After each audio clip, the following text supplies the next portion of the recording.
Graças a Deus, meus irmãos, gostaria de pedir a atenção de vocês para que a gente possa ouvir a palavra de Deus e vamos começar lendo ela mesmo. O livro de Mateus, capítulo 17, o trecho final do capítulo 17.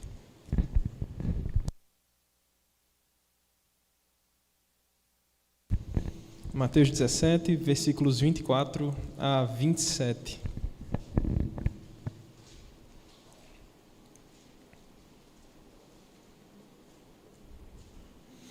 O texto diz assim: Tendo eles chegado a Cafarnaum, dirigiam-se a Pedro os que cobravam o imposto das 2 dracmas e perguntaram: Não paga o vosso mestre as 2 dracmas?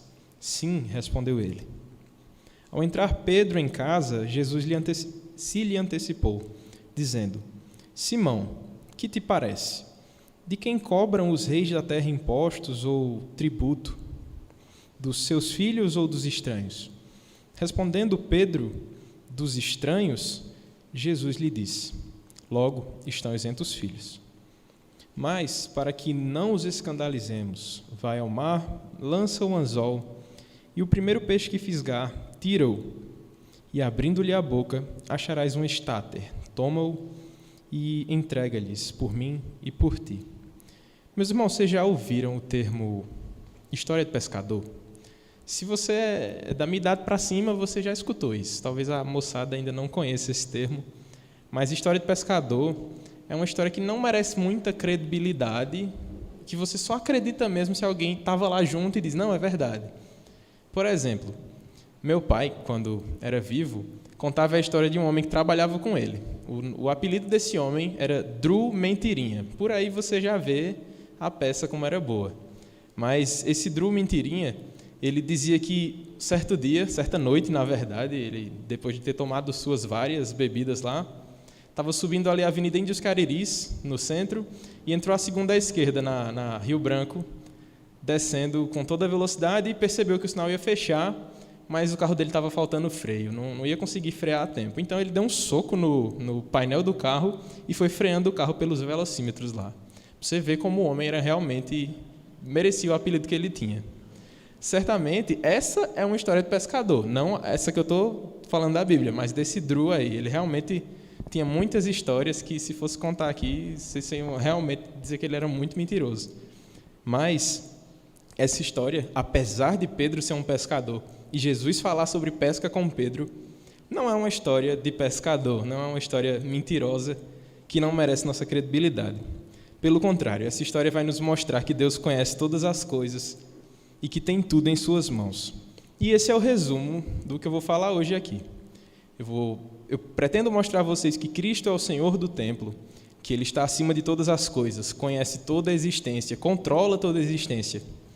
E ainda assim, Ele olha com compaixão para pessoas tão pequenas como nós. Vou repetir. Cristo é maior do que o templo, Ele controla toda a existência. Mas apesar de sua grandeza, e com toda a sua infinita grandeza, Ele ainda olha para pessoas como nós. Vamos fazer uma oração inicial e nós começamos a estudar esse texto. Senhor Deus, graças te damos porque Tu estás presente aqui. Graças te damos porque temos acesso à Tua palavra, temos acesso a esse rico material que veio direto da Tua vontade. Te agradecemos porque podemos ouvir a Tua palavra apesar do pregador, apesar de mim. Te peço, Pai, que estejam aqui todos atentos, corações contritos diante da Tua presença, a começar em mim, para que possamos realmente estar aptos a ouvir o Teu santo Evangelho, a ouvir as Tuas maravilhosas verdades.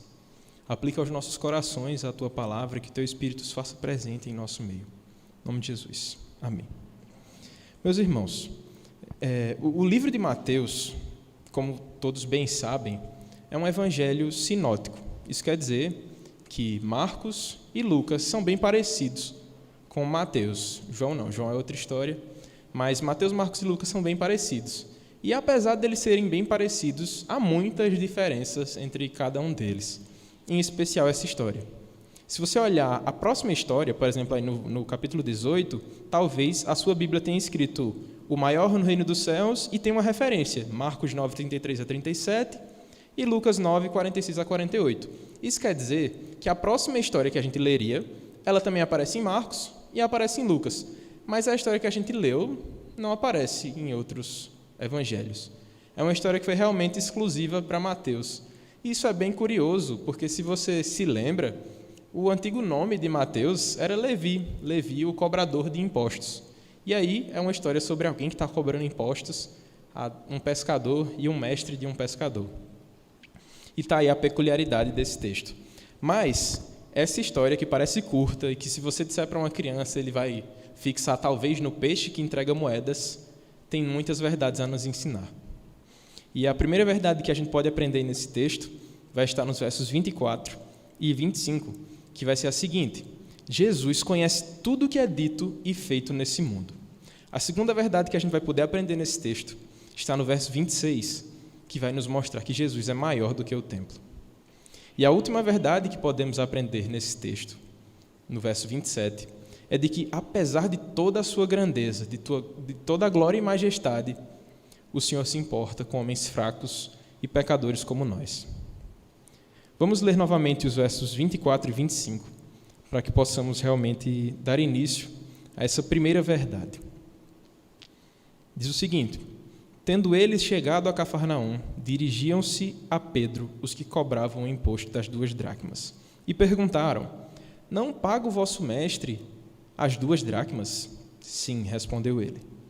Ao entrar Pedro em casa, Jesus se lhe antecipou, dizendo: Simão, que te parece? De quem cobram os reis da terra impostos ou tributo? Dos seus filhos ou dos estranhos? Até aí. Se você está achando estranho um contexto sobre cobrança de impostos, eu quero te mostrar que esse imposto aí não é um imposto errado. A gente falar de imposto errado e certo hoje é uma coisa bem delicada, porque tem gente que acha que todo imposto é roubo, ou que está pouco e tem que aumentar dos ricos e depois dos pobres, enfim. Mas esse texto está nos mostrando um imposto que é diferente. Esse imposto aqui não é do Estado brasileiro, ou do Estado grego, ou Estado romano, mas esse era o imposto da própria igreja. Eu te peço para que você abra a sua Bíblia em Êxodo 30, para que a gente possa ler sobre a origem desse imposto aí. Se você tiver essas fitinhas na sua Bíblia, como eu vou fazer agora, você pode marcar Mateus, para poder ir lá para Êxodo sem perder a sua página.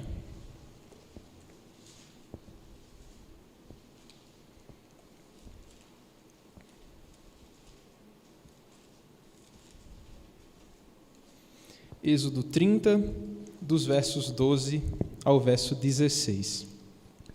O texto está falando sobre o pagamento do resgate. E diz assim: quando fizeres o recenseamento dos filhos de Israel, cada um deles dará ao Senhor o resgate de si próprio. Quando os contares, para que não haja entre eles praga nenhuma, quando os arrolares. Todo aquele que passar o arrolamento dará isto: metade de um ciclo, segundo o ciclo do santuário. Este ciclo é de 20 geras. A metade de um ciclo é a oferta ao Senhor.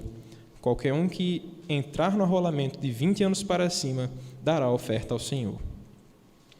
O rico não dará mais de meio ciclo, nem o pobre menos, quando derem a oferta ao Senhor, para fazer expiação pela vossa alma.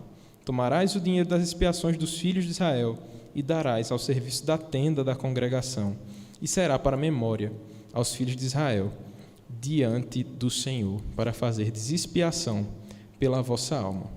Percebam, esse é o imposto que estava sendo falado aí das 2 dracmas. Há toda uma conversão monetária entre ciclos, geras e dracmas, denários e outras moedas do período bíblico. Mas, em resumo, pagar 2 dracmas era o equivalente a pagar 2 dias de trabalho. Se fosse no nosso salário mínimo, vocês provavelmente sabem mais do que eu, era por volta de R$ 36, R$ 37 reais por dia. 2 dracmas seria aproximadamente R$ 74 reais por aí. Então, os irmãos teriam que fazer esse pagamento acima de 20 anos para que fosse usado na própria casa do Senhor. Então, não era um imposto que é roubo ou um imposto que é exagerado, mas um imposto que realmente seria aplicado na manutenção da casa do Senhor e o próprio Deus havia instituído. Tendo isso em mente, a gente já tira aquela imagem ruim desses cobradores. Eles não estavam lá feitos fariseus, querendo extorquir Jesus de alguma forma. Não, eles só foram perguntar mesmo: o teu mestre não paga não, Pedro? Todo mundo está pagando, vocês não vão pagar não? Era uma pergunta completamente lícita. Não era algo errado, aquela pergunta. Mas a questão é: como a gente leu em Êxodo 30, o imposto era cobrado somente nos anos de recenseamento, ou seja, quando todos os homens acima de 20 anos do povo de Israel fosse realmente captado novamente para contar quantos homens existem, quantas famílias, aí sim seriam pagos os ciclos na época de Êxodo. Mas aqui, em Mateus, já está sendo cobrado anualmente, já virou algo compulsório mesmo, era obrigado. Todos os homens acima de 20 anos, anualmente, pagam 2 dracmas ao templo lá em Cafarnaum. Isso acontecia porque já haviam acontecido diversas distorções da palavra do Senhor. O Senhor tinha dito, cobre somente no recenseamento, e o povo já foi aproveitando para poder ganhar certos denários ou dracmas a mais.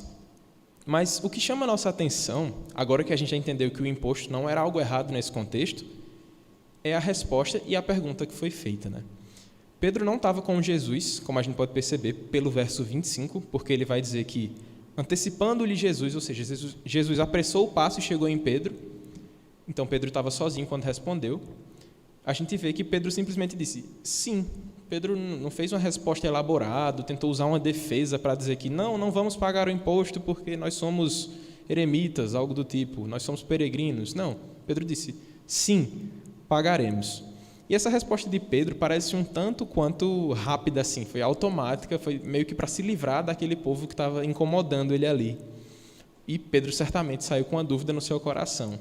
E essa dúvida é sanada quando Jesus entra em cena, né? No verso 25, Jesus se lhe antecipou. Meus irmãos, que termo maravilhoso. Jesus se lhe antecipou. Ele foi até Pedro, ele também veio até nós, porque nós não iríamos até ele tirar nossas dúvidas, buscar ele de qualquer forma, ou buscar consolo nele se ele não viesse antes. É o que acontece nesse momento. Pedro acaba de sair de perto dos cobradores, entra na sua casa, como vai dizer o texto, e Jesus apressa o passo, chega lá em Pedro e diz: Pedro, o que te parece? O que é que você acha? De quem são cobrados os impostos? Dos filhos dos donos das coisas ou dos estranhos? E isso é o que acontece, né? Pedro, ele é indagado por Jesus, ele não tem tempo de mostrar a sua dúvida a Jesus. Ele não chegou dizendo: Jesus, eu estou com uma dúvida aqui, acha que paga imposto mesmo? O senhor vai pagar imposto? Não, Jesus que já dá uma resposta perguntando a ele. E a verdade é que Jesus sempre esteve com Pedro. Pedro pensava que Jesus não estava ouvindo, mas Jesus, apesar de estar distante fisicamente, estava ouvindo do que Pedro estava passando. Não há nada que Jesus não ouça, que Jesus não veja, que Jesus não saiba. E isso aqui já é um parêntese para a gente aqui. A gente tem que ter isso em mente o tempo todo. Não importa o quão longe você esteja, o nosso Senhor está escutando os seus pensamentos, Ele está escutando a conversa com os cobradores, com os amigos, com os inimigos, seja com quem for. Ele se faz presente. Até as coisas mais ocultas no seu coração são óbvias, são claras para o Senhor. É como vai dizer Davi lá no Salmo 139, né? do verso 7 ao verso 12. Ele vai dizer: para onde me ausentarei do teu espírito? Para onde fugirei da tua face? Se suba aos céus, lá estás. Se faça a minha cama no mais profundo abismo, lá estás também. Se tomo as asas da alvorada e me detenho nos confins dos mares, ainda lá me haverá de guiar a tua mão, e a tua destra me susterá. Se eu digo, as trevas com efeito me encobrirão, e a luz ao redor de mim se fará noite, até as próprias trevas não te serão escuras, e as trevas e a luz para ti são a mesma coisa. Esse é o nosso Deus. Davi já tinha falado sobre isso, Pedro estava experimentando isso agora, Jonas experimentou isso, eu experimentei isso no dia da minha conversão, vocês também. A gente não tem como fugir. O Senhor nos escuta, mesmo quando a gente pensa que está mais longe do que tudo. Ele também está lá, Ele escuta. E uma ilustração aqui para facilitar o nosso entendimento é que tentar se esconder de Jesus é brincar de esconde-esconde sendo um elefante. Você pode ficar atrás desse poste aqui, dessa coluna, mas você é um elefante, você é largo, Jesus está te vendo, não tem como se esconder dele. Não adianta você pegar um barco para sair de Nínive ou fugir e ir para Tarsis, ele vai te achar. Ele escuta o nosso pranto, ele escuta a nossa dúvida, assim como ele fez com Pedro. Pedro não chegou dizendo: Jesus, me ajuda aqui. Jesus já sabia que Pedro ia chegar com certas dúvidas, então ele se antecipa. E esse é o resumo dessa primeira verdade, né? O nosso Senhor, Ele conhece todas as coisas que são ditas e feitas na terra. Feliz é o homem que lembra que Jesus está olhando tudo. Feliz é o homem que vive sabendo que tem um par de olhos, vendo toda a sua rotina, que tem ouvidos que estão ouvindo tudo que você está fazendo. É como diz aquela música de criança, cuidado, olhinho que vê, pezinho onde pisa. Exato, o nosso Criador está olhando para você o tempo todo. Isso, para o homem que vive amparado pelo Senhor, é um motivo de consolo, porque você sabe que Ele está te guiando, te conduzindo. Mas se você está distante dele, se você está nadando nos mares do pecado, certamente isso é motivo de tremer. Mas aqui vem um conforto para nós. Se você entende que Jesus está presencialmente com você o tempo inteiro, certamente seus pecados vão ser freados. O homem que é um agressor, que é violento, que age com ira contra sua esposa e filhos, e lembra que Jesus está do seu lado, ele certamente deixa essas condutas. Mas o homem que é carinhoso, que é cuidadoso e lembra que Jesus está do seu lado, ele não vai ficar com medo porque Jesus está vendo ele dar carinho nos seus filhos. Ele vai continuar com seus atos porque Jesus sofreu o nosso pecado. Não é um terrorismo, é simplesmente um acalento para o homem que anda de acordo com a sua vontade. E esse deve ser o nosso lembrete todos os dias. Ele está conosco, Ele está vendo. Ele vê o que a gente faz no nosso quarto escuro, nos nossos travesseiros, as nossas lágrimas, tudo isso. Nada foge da sua presença. E crianças, isso também vale para vocês. Talvez o pai de vocês não esteja vendo, ele está lá distraído assistindo o jogo do Campinense, do Flamengo, sei lá. Mas Deus está vendo. Não tem como a gente enganar a Deus. A gente pode enganar nossos pais, nossos pastores, nossos líderes, até a nós mesmos. Mas de Deus ninguém zomba, de Deus ninguém escapa, não há como enganar o nosso Deus. E que esse seja o nosso lembrete, que Ele é muito mais esperto do que a gente pensa que é. A segunda verdade que precisamos aprender com esse texto está no verso 26. Logo após Jesus fazer essa pergunta para Pedro, Pedro vai trazer sua resposta. Vamos ler o verso. Respondendo Pedro dos estranhos, Jesus lhe disse: logo estão isentos os filhos. Esse é um questionamento tanto quanto simples, né? Se você perguntar a Gil, Maria Eduarda paga para poder comer lá na marmitaria? A resposta é óbvia, né? Maria não paga, até porque se Maria pagasse, ela estaria tirando dinheiro de Gil para devolver para Gil e não foi feito muita coisa. É isso que Jesus está falando. Por que eu vou pagar alguma coisa para Deus se eu sou Deus?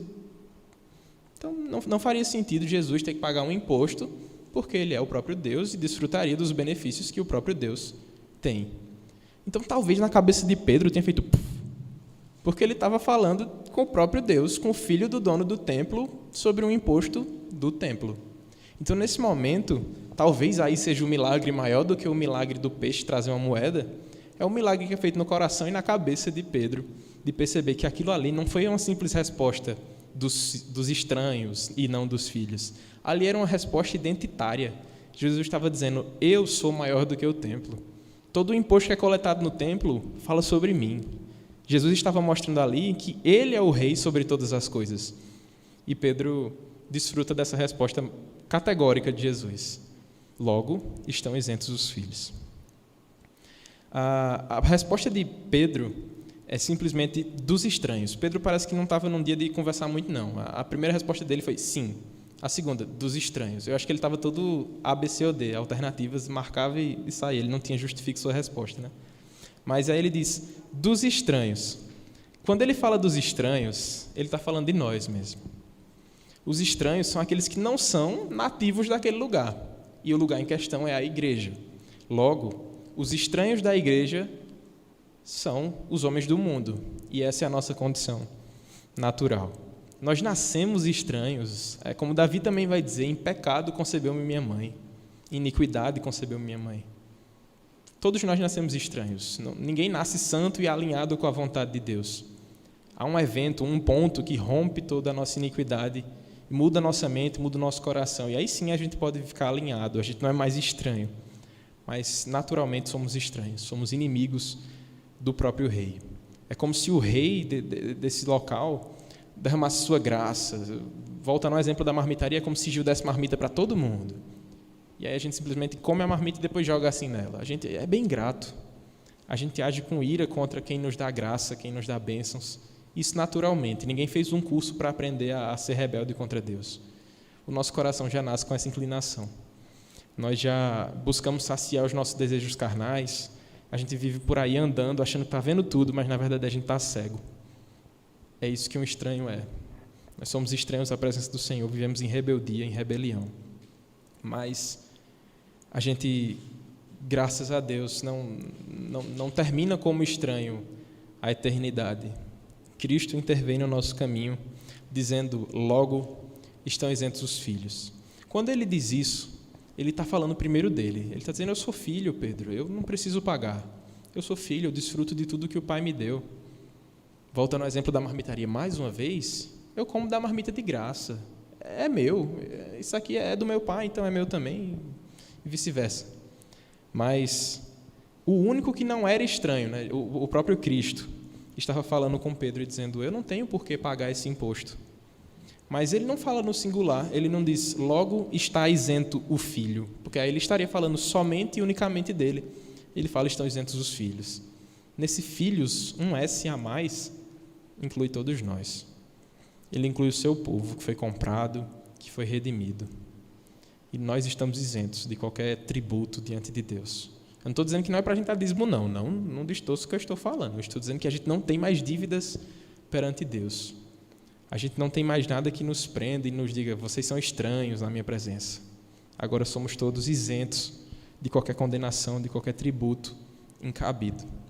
Nós somos realmente co-herdeiros com Cristo, né? Ele se faz o nosso irmão mais velho. Isso é tão glorioso da parte dele. Ele não precisava ter feito nada disso. Ele não precisava nos incluir no seu hall de membros do céu, mas ele nos incluiu.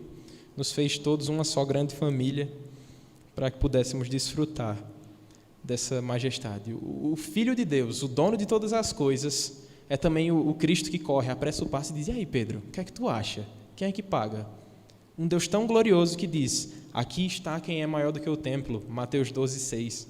Ele diz isso, mas está lá do lado de Pedro, dizendo, Pedro, eu vou pagar o teu imposto, vou pagar o meu, pega lá no peixe. Esse é o Cristo, que sendo tão glorioso, sendo tão incrível, se faz homem como nós, homem de dores, que vai até a cruz, padecer por pecadores como nós. Uma ilustração que pode fazer a gente entender melhor essa história, é muito conhecida, é de um filho que perguntar ao pai assim, pai, qual o tamanho de Deus? E o pai pensa rápido e diz, é do tamanho daquele avião ali. O avião lá no céu, bem longe, e o filho diz, então é pequenininho. Em seguida, o pai leva o filho para o aeroporto e ele fica espantado ao ver que, na verdade, o avião não é daquele tamanho que ele pensava, mas é bem maior. E o pai explica essa ilustração, deixando claro que era apenas uma ilustração, para dizer que quanto mais perto a gente está de Deus, maior a gente vê a infinidade da sua grandeza. E é assim também conosco. Talvez Pedro, quando estivesse longe, não estivesse lembrado. Será que Jesus paga imposto mesmo? Ele tinha esquecido que o Jesus que ele estava se referindo é o dono de todas as coisas, é o Criador do universo, é o sustentador da vida. Mas, sendo tudo isso, é o Deus que cuida de gente fraca como a gente. Que Ele cuida das nossas feridas, das nossas dores. Como Ele é generoso. Ele tem toda a riqueza, toda a grandeza, mas Ele não age como os reis e poderosos aqui da terra, né? O rei normalmente é o mais arrogante, quer que você faça tudo o que Ele mandar e ponto. Não, o nosso Cristo, Ele vem, se submete. Ele nos ensina pelo exemplo de serviço, de humildade. E esse deve ser o nosso lembrete em meio às tempestades da vida. O Deus que controla todas as coisas é o Deus que nos conforta também. É o Deus que lá no Sermão do Monte vai dizer, eu cuido dos passarinhos, dos lírios do vale, do campo. Por que eu não vou cuidar de vocês? Que esse seja o nosso conforto, o nosso acalento em meio a todas as lutas do cotidiano. Que lembremos que Ele está presente, Ele está conosco. E Ele não nos bota mais na lista de estranhos, e sim na de filhos. Agora somos um com Ele, somos herdeiros do Pai. A última verdade que podemos aprender nesse texto, lembrando que eu não estou dizendo que é a última verdade no sentido de exaurir o texto, mas que eu preparei mesmo, no verso 27. A partir dele vamos entender que com toda a sua grandeza, Ele olha para nós, Ele se compadece de um povo tão pequeno como nós. Vamos ler o verso 27. Ele diz, mas, para que não os escandalizemos, vai ao mar, lança o anzol, e o primeiro peixe que fisgar, tira-o, e abrindo-lhe a boca, acharás um estáter. Toma-o e entrega-lhes por mim e por ti. Gente, essas 5 palavras que Jesus usa, para que não os escandalizemos, deveria ser mais ouvida por nós mesmos. Se a gente lembrasse do para que não os escandalizemos que Cristo pronunciou, tantas batalhas a gente não travaria. Aqui Jesus não está demonstrando covardia de forma alguma. Se Jesus quisesse dar um sermão cabível, ele daria. Ele chegava e dizia, olha, eu sou o Filho de Deus, eu não pago isso. Mas ele entende e está ensinando a Pedro que nem toda luta precisa ser com armas de fogo e todo o nosso arsenal filosófico lá, tudo. Cristo está mostrando que nem todas as batalhas a gente precisa ir com unhas e dentes. Certas lutas, ele mesmo foi com unhas e dentes. Ele virou as mesas lá dos cambistas e disse, vocês são raça de víboras. Esse é o Cristo que, no momento adequado, age com a postura adequada. Ele também está nos mostrando isso. Nem todo escândalo vale a pena. Será que vale a pena quando a gente simplesmente entrar nas tretas de internet, defendendo político A ou B, máscara A ou B, ideologia A ou B? O que é que o Evangelho ganha com isso?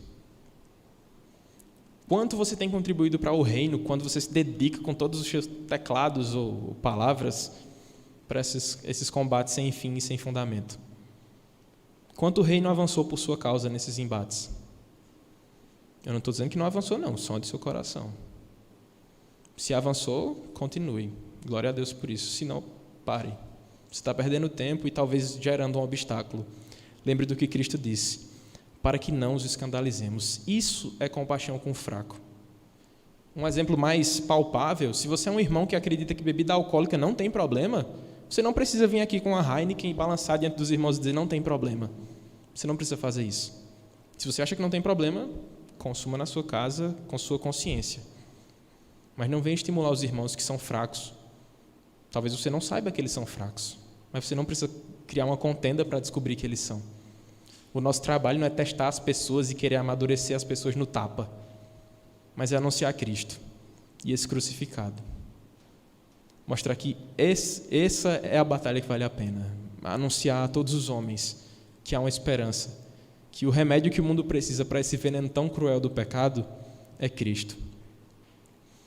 Que esse seja o lembrete que nem tudo vale a pena escandalizar. Cristo está nos ensinando que o silêncio é muito precioso, que ver certas coisas e permanecer calado, como ele estava fazendo, às vezes edifica mais do que uma luta de palavras sem fundamento.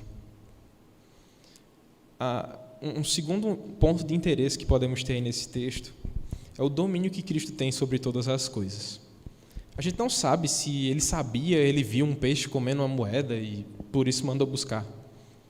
Ou se ele mesmo jogou a moeda, guardando lá para Pedro. E a gente não sabe, não importa de que forma esse peixe estava comendo com a moeda na boca. Mas a questão é que Cristo conhece todas as coisas. Ele tem domínio sobre as aves do céu, os peixes do mar. Se você não sabe ainda, um estáter, que ele vai dizer aí no texto, é o equivalente a 2 dracmas. Aliás, 2 dracmas 2 vezes, ou seja, 4 dracmas, o suficiente para ele e para Pedro. Um estáter pagaria o imposto deles 2. Então, Cristo simplesmente diz, olha, Pedro, para que não os escandalizemos, vai lá, lança o teu anzol, pega o peixe e o peixe vai estar com o suficiente. Ia ser muito bom para a gente se todos os nossos boletos fossem pagos assim. A gente ia lá no açude velho, jogava uma isca, voltava com a conta toda paga. Ia ser muito bom. Mas não é esse o foco do texto. E é por isso que eu disse, talvez a criança ela pegue muito com isso, né? O peixe que tem moedas, e sai procurando peixes por aí. Mas o foco que nós devemos ter nesse texto é justamente o Cristo que conhece até o peixe que tem moeda. Ele conhece o coração de Pedro quando tem dúvidas, ele conhece o peixe que tem moeda, ele conhece os fracos na fé. Esse é o nosso Cristo, ele é conhecedor de todas as coisas. E é ele que deve ser o brilho do texto aqui. A gente deve se empenhar em perceber o quanto ele é glorioso. Ele já mostrou que ele é maior do que o templo. Ele já mostrou que ele conhece o coração de Pedro, até quando Pedro nem abriu a boca. Mas agora ele está mostrando que ele também domina todo o universo. Esse é um consolo fiel para todos aqueles que saem como Gideões anunciando a palavra do Senhor. Eles podem passar por um tempo de profunda dificuldade, mas eles sabem que, se Deus quiser, até um peixe ele bota para poder arranjar o sustento. Talvez esse peixe tenha dado o dinheiro e ainda tenha virado a janta deles 2 lá. Mas esse é o Cristo. Ele sustenta de formas que a gente não pode limitar. Cristo vai agir de forma A, de forma B. Não sei. Ele vai agir. Ele age em prol daqueles que o amam. Ele sustenta e ele fortalece todo o seu povo. E esse deve ser o nosso lembrete, né? Cristo é suficiente. Se não tivesse essa parte aí, se não tivesse o verso 27, parte B e C aí do peixe, se Cristo tivesse dito, Pedro, suba lá na sua casa e pegue lá na sua carteira o dinheiro, o milagre teria acontecido da mesma forma. Não é pelo peixe que as necessidades são sanadas e preenchidas, é por Cristo. A dúvida de Pedro era um problema maior do que as próprias dracmas. Como eu já disse, dracma era um dia de trabalho. Pedro e Jesus poderiam trabalhar 2 dias cada um e depois pagava a conta, se fosse o caso. Mas o coração de Pedro tinha um problema que 2 dracmas não resolviam, que o peixe não resolvia. Era um problema de identidade mesmo. Ele olhava e perguntava, a gente paga, a gente não paga? Tinha esquecido que aquele era o Rei dos Reis, o Senhor dos Senhores, a que todas as promessas do Antigo Testamento se referiam. Era ele que estava ali, diante de Pedro. E esse deve ser o nosso lembrete. Ele também está diante de nós. Toda a nossa vida só faz sentido se a gente lembra disso, que Ele está conosco, que Ele se faz presente e que Ele sonda o nosso coração. Lembremos disso para que tenhamos razão para caminhar animados nessa jornada tão difícil da fé. A nossa maior necessidade não é pagar o imposto ou pagar o boleto ou saber a resposta de todas as coisas ou ser bom de pesca de forma que você acha até dinheiro dentro de peixe. Não é isso. A nossa necessidade é de um Salvador que esteja do nosso lado, como esteve com Pedro, que escuta o nosso coração quando a gente nem abre a boca. Essa é a nossa necessidade. Um Salvador, um Redentor. Não é descobrir qual ideologia é mais aproximada com a palavra ou o que vai acontecer em 2022. Não importa se acontecer em 2022, 24, 26, 30, 80. Se Cristo estiver conosco, passaremos por tudo. Esse é o consolo do crente. Esse é o travesseiro que a gente repousa a cabeça. Cristo. Ele é a cura para a nossa letargia espiritual, para todas as nossas mazelas do pecado. E ao encerrar o culto nessa noite, não esqueça disso. Não vá para casa e, quando chega lá, se distraia com músicas e fantástico, sei lá se você assiste. Lembre, Cristo está com você. Quando a primeira luta vier na segunda-feira, ou na terça, ou na quarta, lembre, Cristo está com você.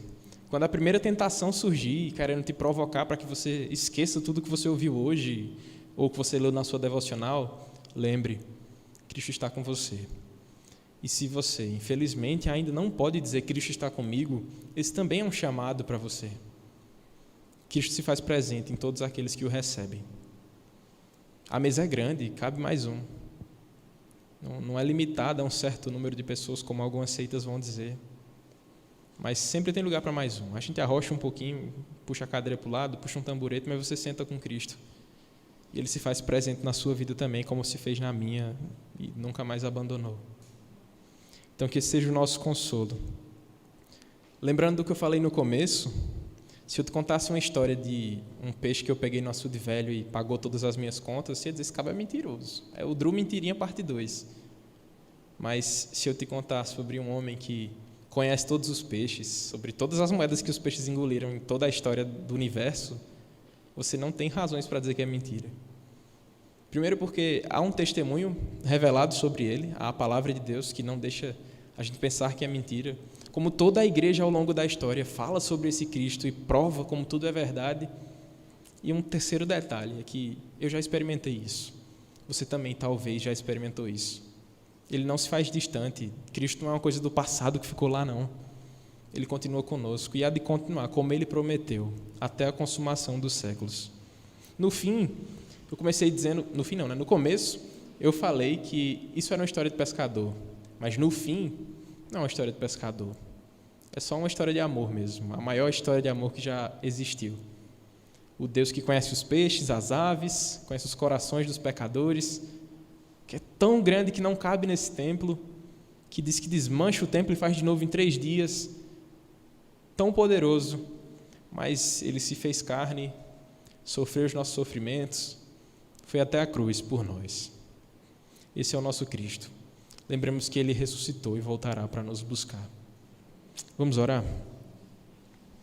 Senhor, graças te damos porque compreendemos a Tua palavra, ouvimos a Tua verdade e sabemos que o Senhor se faz presente conosco. Entendemos que, como Pedro, às vezes andamos inquietos, sem saber o que responder, cheio de dúvidas nos corações. Mas o Senhor é o nosso Consolador. O Senhor é o Deus que conhece toda a nossa dúvida, que pode nos aquietar.